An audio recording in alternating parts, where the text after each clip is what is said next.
E aí, fiéis telespectadores do Régua do Mundo, quando eu tiver também meio, você levanta a bola aí pra nós. Vamos lá. Reflexãozinha do dia. Reflexãozinha não, reflexão zona do dia.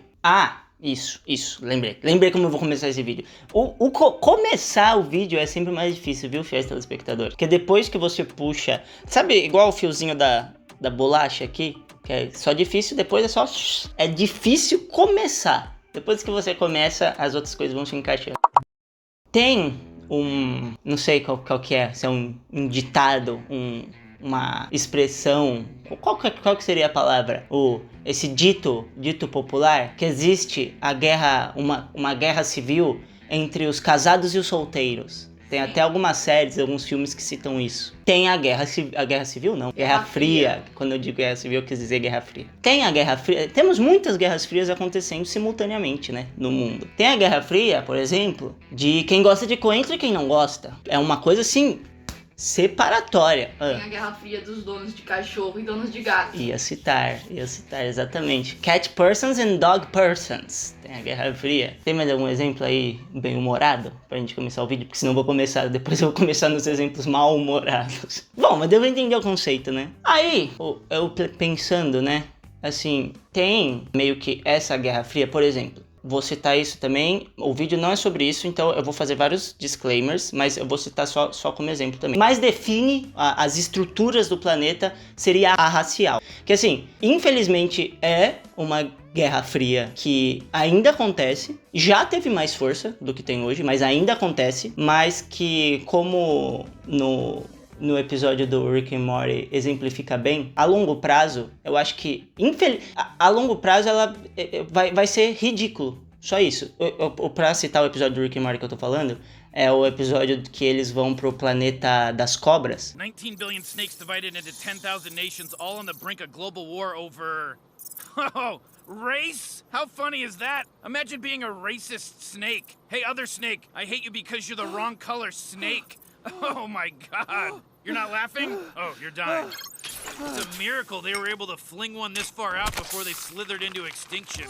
E aí, quando o Rick descobre que o planeta das cobras tá em guerra entre si, aí ele começa a dar risada porque, nossa, imagina, você ser uma cobra e ter um planeta de cobra e vocês todos estão em guerra porque você é uma cobra da cor diferente da outra cobra. A longo prazo, eu tô falando isso, eu não estou corroborando com o mito de democracia racial.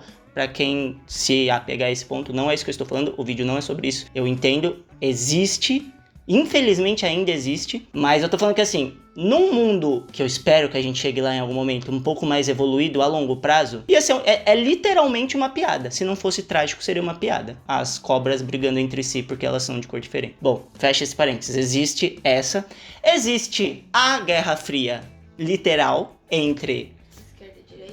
mas eu ia colocar como donos do capital e proletariado, que muitas pessoas defenderiam que essa sim seria a primordial das primordiais. Não que anule as outras, mas é que assim, essa estaria acima do guarda-chuva de todas as outras embaixo dela. Essa seria a promotora, a verdadeira guerra entre classes. É que eu não tô usando classe como especificamente classe social. Eu queria usar classe como substantivo comum, deu pra entender? Entre qualquer... Usando classe como substantivo comum como se fosse assim, classe quem gosta de coentro e quem não gosta de coentro. E aí existiriam milhares de guerras frias acontecendo simultaneamente, mas em cima de todas, o guarda-chuva primordial delas seria a guerra entre donos do capital e trabalhadores, ou proletariado. E eu acho que eu tendi a concordar que essa seria a guerra primordial por muito tempo. E ainda mas o que eu quero dizer é que eu tive uma reflexão aqui, que eu nem sei, não tô afirmando, mas vou só compartilhar com vocês a reflexão, de que talvez tenha uma guerra fria acima dessa. Por enquanto, na minha linha de raciocínio, essa é a guerra fria primordial, que sempre aconteceu, segue acontecendo e eu acho que tá longe de deixar de acontecer, entre conhecimento e ignorância. Ela é a superior de todas, entre quem tá lutando pela manutenção da ignorância e quem tá lutando pela disseminação. Disseminação, muito obrigado. disseminação de conhecimento. E quando eu digo conhecimento, eu não tô falando assim, conheça a palavra de Jesus que ele te liberta. E eu também não tô falando mal de quem tá disseminando a palavra de Jesus, não é isso que eu quero dizer. Eu só tô falando que, assim, é conhecimento, qualquer conhecimento, não é o conhecimento, não é o seu conhecimento, porque o seu é o verdadeiro conhecimento. Não é isso que eu tô falando. Também não é conheça a palavra de Marx. Não é isso que eu tô falando. Tô dando exemplos claros que não é disso que eu estou falando. A verdade, conheça e a verdade vos libertará. Não é isso, não é a verdade. É conhecimento, mais uma vez, como substantivo comum. Amplo. Todos os conhecimentos. Por que eu tô falando isso? Sim, tava passando, né, zapeando no YouTube. Aí apareceu um corte reagindo ao Eduardo Moreira, do ICL, Instituto Conhecimento Liberta. E, por acaso, o canal dele chama Instituto Conhecimento Liberta. Não foi de propósito essa conexão que eu fiz. Aí ele tava explicando, mais ou menos, nesse corte, assim, como o capitalismo funciona. Se você nunca parou para pensar também, veja esse vídeo. Para simplificar, é assim, você, trabalhador, produz um negócio que vai ser vendido a R$10 e aí o dono que já tinha o meio de produção, o dono do capital, te contrata, vende esse negócio que você produziu e que vale R$10 no mercado, ele vende a R$10, fica com R$9,50 e te dá 50 centavos. É assim que o capitalismo funciona. Eu não tô nem falando, nesse momento do vídeo, não tô nem falando bem, não tô falando mal, não tô falando nada, sem juízo de valor, só tô explicando como funciona. E aí ele tava citando isso, mas não era sobre isso o vídeo, e ele citava também como evoluiu para o capitalismo financeiro, que aí seria a participação dos bancos nisso. Já existe o dono do capital, expropria o trabalho do trabalhador, usa de toda a mais-valia, e além disso, como os lucros do dono do capital, a tendência é sempre aumentar, até torcer o trabalhador até não sair a última gota, existe o banco que faz assim pro trabalhador, que produziu um sofá, que produziu uma mesa a R$10, só que aí ele precisa de uma mesa. Que ele produziu, mas ele precisa de uma mesa e não consegue comprar a mesa com 50 centavos. Então vem o banco e te fala assim, não, tudo bem, pode comprar essa mesa, eu te empresto o dinheiro e aí você paga as parcelas dessa mesa, 50 centavos por vez, 50 centavos não, né, 10 centavos por vez, porque você vai precisar dos outros 40 para pagar a sua moradia, a sua saúde, a sua alimentação, mas aí você vai pagando a sua mesa 10 centavos por mês. E aí no final você paga 500 parcelas de 10 centavos pra comprar a mesa que você mesmo produziu, que valia 10, e aí você pagou 50. Seu otário. E aí isso seria mais uma nuance do capitalismo, o capitalismo financeiro, como o banco entra nessa lógica. E você quer saber quem resumiu isso de uma maneira muito melhor? Pepe Mujica. Inventamos uma montanha de consumo supérfluo. Y hay que tirar y vivir comprando y tirando. Y lo que estamos gastando es tiempo de vida. Porque cuando yo compro algo, o tú, no lo compras con plata. Lo compras con el tiempo de vida que tuviste que gastar para tener esa plata.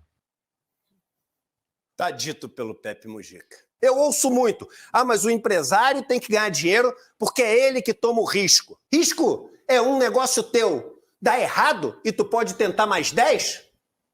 O risco é tu não ter uma vida digna, trabalhando o dia inteiro, tentando uma vida toda. E aí ele fala tudo com outros detalhes. É um vídeo legal, se quiser até colocar especificamente aí. E aí tava falando com a Mariana, né, e falando sobre isso. Porra, não é uma coisa assim, nossa, uma coisa super complexa de entender. E assim, a partir do momento que você é assim que funciona. E eu não tô falando que a partir do momento que você conhece como funciona, você precisa fazer a sua carteirinha do PCO e tatuar Marx no seu braço e virar um revolucionário. Porra, eu não sou nada disso.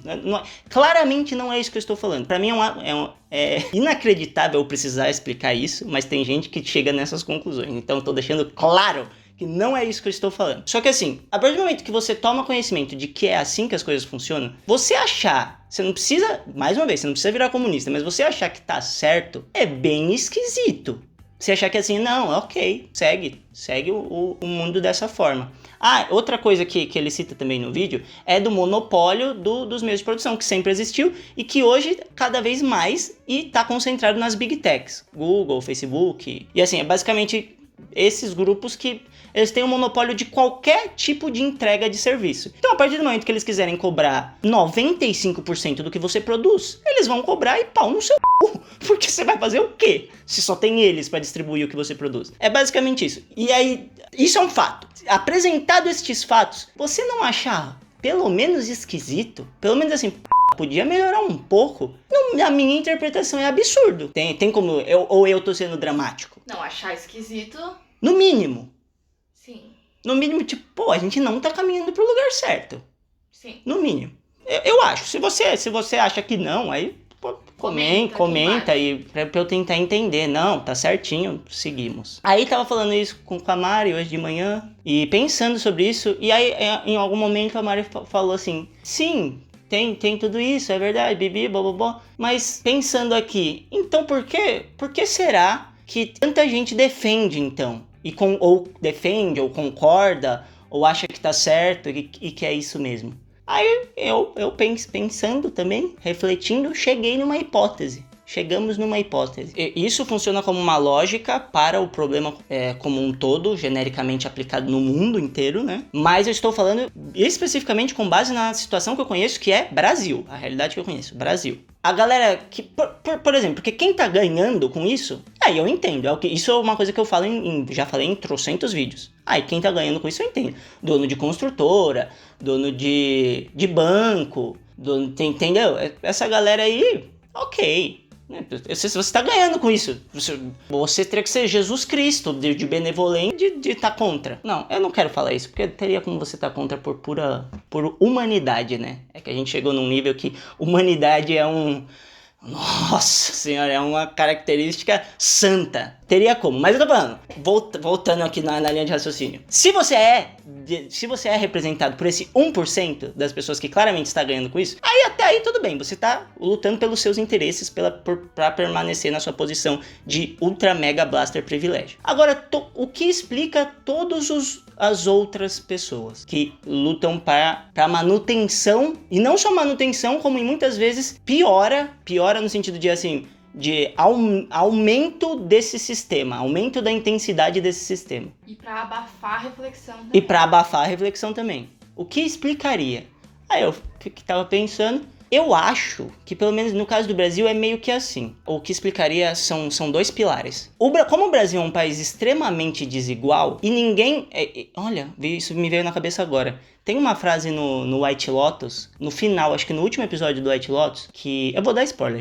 Se o vídeo não é sobre isso, você tá assistindo, toma spoiler do White Lotus aí. A loira e o japonês, ele não mostra, mas dão a entender que eles ficam, ou seja, eles não eram um casal a priori, então eles estão traindo, e os dois eram casados, então ambos estão traindo os seus cônjuges, respectivos cônjuges, como o troco de eles terem sido traídos. E aí a menina fala uma frase que eu acho que define um pouco da humanidade. Ninguém quer se sentir vítima. I think you just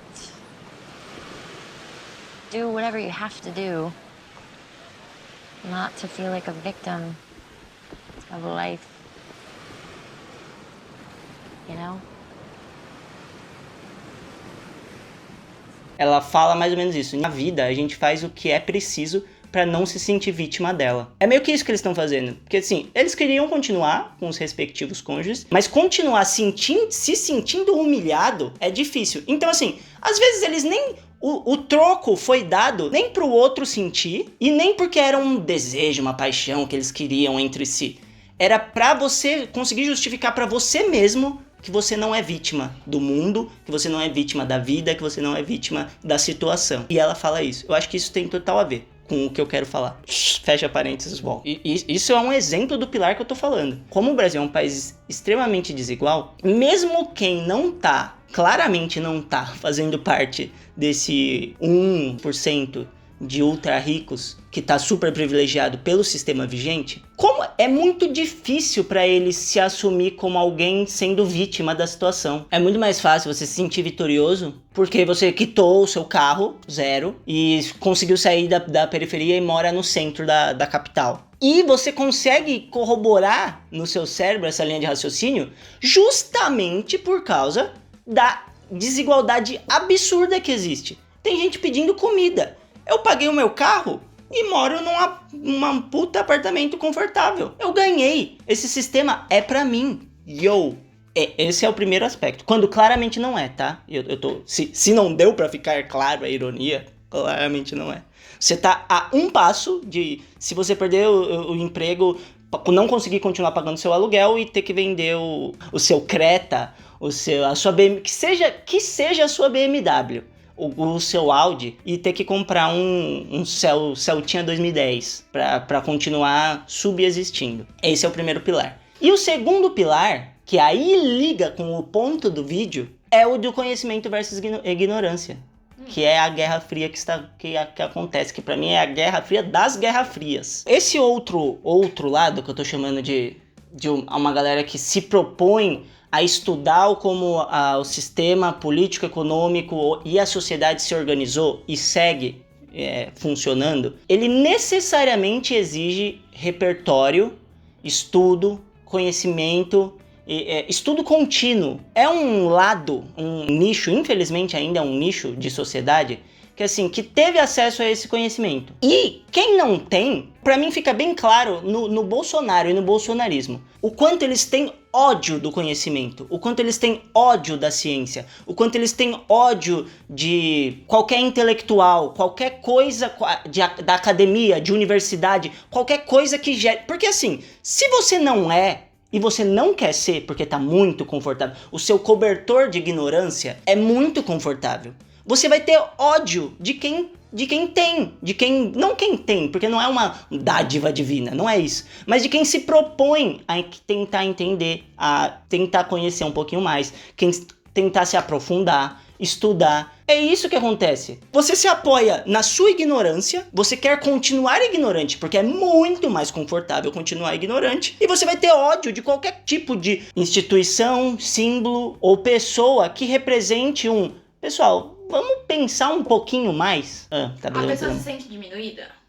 Se sente. O Bolsonaro claramente se sente diminuído e toda essa linha de raciocínio claramente se sente diminuído. E outro ponto eu vou fazer esse disclaimer que é uma coisa que eu já ouvi muito. Tem um pouco de culpa da classe do pensamento intelectual. Quer citar exemplo? Professor, filósofo, jornalista, pesquisador, cientista. Essa categoria, que é o pensamento colocados como exemplos do pensamento intelectual de qualquer sociedade, é acusada de arrogância e pedância perante o resto da sociedade. Daí que vem esse negócio de se sentir diminuída e tem essa acusação. Claro que as pessoas viram terraplanista. Nunca ninguém teve a paciência de pegar a mão e ir lá e explicar, só zoa, zomba, você é burro, por isso que for. Sim, tem um pouco disso. Mas a gente tá falando de criança? Eu só acho que esse argumento válido se a gente tá falando de criança. Depois que você é adulto, aí, me zoaram, vou virar terraplanista. O pessoal me xingou de burro, vou votar no Bolsonaro. Cresce, né? Cresçam e amadureçam. Cresçam e apareçam. Cresça e amadureça. Usa esse negócio. Pode falar. A outra coisa é que o cérebro, por definição, se sente desconfortável com o não saber. E muitas vezes, quando você tá nesse ponto de conhecimento, você tá aceitando que você não sabe, em vez de afirmar aceitando que você não, sabe. é uma constante dúvida de tudo que tá acontecendo. Você tem que se acostume, fique confortável com a constante dúvida. Porque uma coisa que valor você pode não se colocar em dúvida. Valor é uma coisa mais imutável. Apesar de que você pode ir mudando durante a vida. Mas às vezes eu acho que as pessoas confundem. Por isso que eu tô fazendo essa distinção clara de valor e certeza de conhecimentos teóricos. Entendeu? E isso você se acostuma com a constante dúvida. E quem não quiser se acostumar com a constante dúvida, então morra pregando a ignorância. O que vai se fazer? Eu acho que é apoiado nesses dois. Aí fechando o que eu tava falando, por isso que eu acho que no fundo,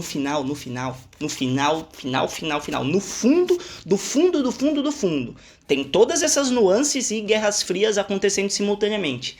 Mas, em última instância, o STF, o Tribunal de Haia das Guerras Frias, é entre ignorância e conhecimento. E, por favor, lute pelo time do conhecimento. Não gosto de usar o termo estudar. Aí parece que você senta numa mesa, abre um livro e depois faz exercício pra ver se absorveu. Não é isso que eu tô falando. Consumir material. Mas também consumir material, gente, de instituições, né? Não adianta você, por exemplo, não, eu estudo Olavo de Carvalho.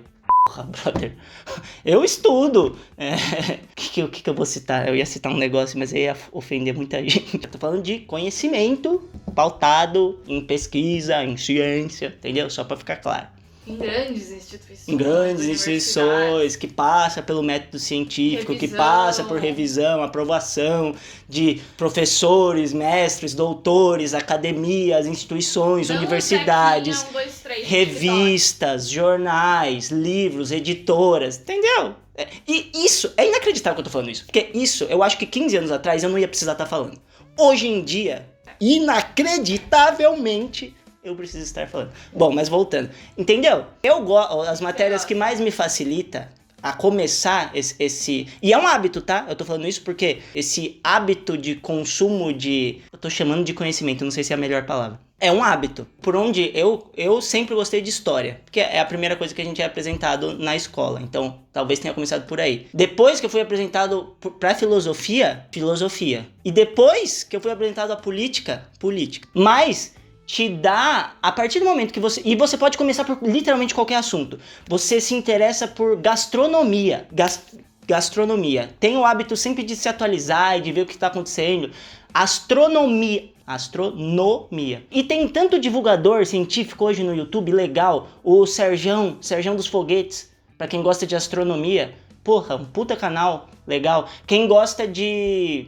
Agora já nem é tão científico assim, mas, por exemplo, se você gosta de aviação, o Lito do Aviões e Músicas fala de aviação. Música, quem gosta de música? Música, tem um monte de canal de música. Filme, um monte, entendeu? Se aprofundar naquilo aí, química, biologia, porra, acompanha o canal do Átila, você que gosta de biologia, gosta de dinossauro, acompanha o canal do Pirula, experimentos científicos no geral, acompanha o canal do Iberê, Manual do Mundo do Iberê, agora citando das coisas que eu consumo. Você gosta de política, sobre política internacional, ouça o Xadrez Verbal, puta podcast de política internacional, mas você entendeu o que eu tô falando? E isso, por experiência própria, puxa por onde você gosta mais, por mais que seja assim, mas eu não me interesso por nada disso, eu só me interesso por videogame. Então começa por um canal de videogame. A partir do momento que você cria o hábito de... É como se fosse uma pulguinha da curiosidade genuína pelas coisas, naturalmente você se pega querendo conhecer de outros assuntos que a priori você não tinha interesse. Estou afirmando que isso acontece. Literatura, você gosta de literatura, vai dos negócios de literatura. Mas o que eu queria era assim, passar a mensagem final de abrace o conhecimento, abrace a curiosidade genuína do conhecimento, do estudo, que eu acho que tá um pouco desvalorizado. Já foi, incrivelmente, apesar da tendência e da mentalidade que às vezes a gente tem de que as coisas sempre andam pra frente, eu acho que um tempo atrás o estudo já foi mais valorizado do que é hoje em dia. Pede pra comentar aí canais. E qual o assunto desse canal? Fala os canais que você gosta, os assuntos que você gosta. Indica aí. Aliás, eu sempre tô em busca de... a minha mídia preferida é podcast. Já falei isso em outros vídeos. Então, assim, se você tiver podcast, bom pra me indicar. Tô sempre em busca. Mas pode ser canal no YouTube, livro, revista, documentário. Eu sempre gosto de um bom documentário. Assistam documentários também. Porra, adoro documentário. Documentário é sempre bom. E documentário tem sobre tudo, né? Sobre tudo. Tem sobre meio ambiente, tem sobre alimentação, tem sobre exercício físico, tem sobre literatura, tem sobre tudo. Tudo. Tecnologia.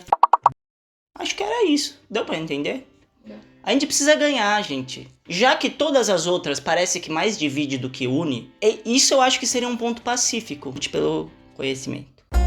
Voltando aqui rapidinho, pessoal, a gente já tinha encerrado, mas eu queria voltar pra falar um negócio que estava na minha cabeça desde o começo, mas eu fui me empolgando ao longo do vídeo e esqueci de falar. O que também é uma coisa que eu tenho essa hipótese e fui percebendo é que cada matéria, assunto específico que você se aprofunda e busca mais coisa e estuda e conhece, ela não só acrescenta aquele conhecimento técnico específico do assunto em si, daquele momento que você está consumindo, como te dá um repertório, como de bônus, de quebra, você ganha um repertório que eu acho te melhora como ser humano como um todo. Você consegue aplicar isso para tudo pra sua vida. Não adianta você pegar um exemplo específico e falar, como eu vou usar isso, igual criança na quinta série que fala, eu vou usar hipotenusa no que na minha vida? Tabela periódica. Tudo bem, você consegue. Mas mesmo isso, mesmo a hipotenusa e a tabela periódica, você consegue. Tem momentos que ele serve como uma alusão para outra coisa que mais ou menos, entendeu? Aquilo te ajuda a entender como funciona outra coisa. Te garanto que sim. Eu não consigo citar um exemplo agora, mas sempre tem. E era isso. De quebra ainda, te dá esse repertório que vai melhorar a sua relação interpessoal, o seu entendimento do mundo. Você consegue entender melhor como as coisas funcionam, se entender melhor, entender a outra pessoa, entender as dinâmicas das relações. Tudo acrescenta. É com isso que eu queria fechar. Falou!